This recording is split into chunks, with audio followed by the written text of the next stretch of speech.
Hello बच्चों, let us read this question. This question says organic compounds are studied separately from inorganic compounds because, और हमारे options हैं option A they occur in plants and animals, option B these are combustible and have complex structures, option C these are compounds of carbon, option D the number of organic compounds is very large.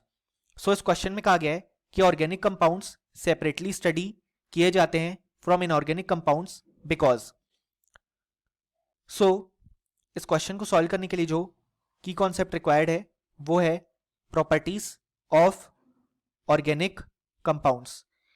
अब यहाँ पे जो organic compounds होते हैं उन्हें हम basically study करते हैं इन दी सेपरेट ब्रांच ऑफ केमिस्ट्री जो कि होती है ऑर्गेनिक केमिस्ट्री.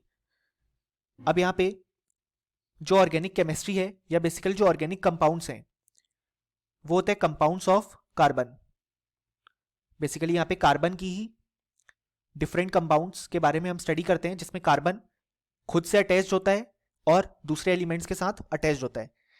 सो यहाँ पे जो ऑर्गेनिक केमिस्ट्री के लिए इंपॉर्टेंट रीजन है या बेसिकली कंपाउंड्स ऑफ कार्बन के जो इंपॉर्टेंट रीजन है वो है property of catenation of carbon.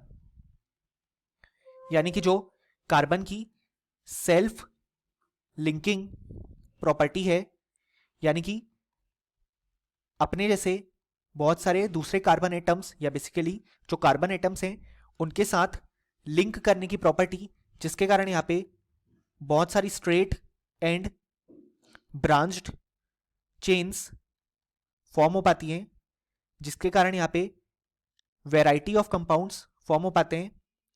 वो है हमारे पास कैटेनेशन.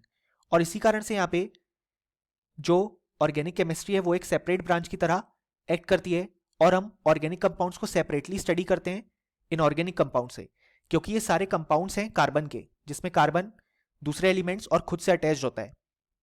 और ये रीजन है because of the catenation property of carbon. So यहाँ पे अगर हम देखें तो जो करेक्ट ऑप्शन हो जाएगा वो रहेगा option C, these are compounds of carbon. क्योंकि ये कार्बन के कंपाउंड्स हैं इसलिए यहाँ पे कार्बन की जो कैटेनेशन प्रॉपर्टी है वो अप्लाई हुई और इसी कारण से वैरायटी ऑफ कंपाउंड्स फॉर्म हुए, जिसके कारण हम इन्हें सेपरेटली स्टडी करते हैं फ्रॉम इनऑर्गेनिक कंपाउंड्स. और option A, B and D incorrect हो जाएंगे क्योंकि हमारे पास कोर रीजन नहीं है जिसके कारण हम ऑर्गेनिक कंपाउंड्स को सेपरेटली स्टडी करते हैं. सो फाइनली हमें बोल सकते हैं कि इस क्वेश्चन के लिए जो हमारे पास करेक्ट आंसर आया वो आया option C. Hope you understood it well. Best of luck.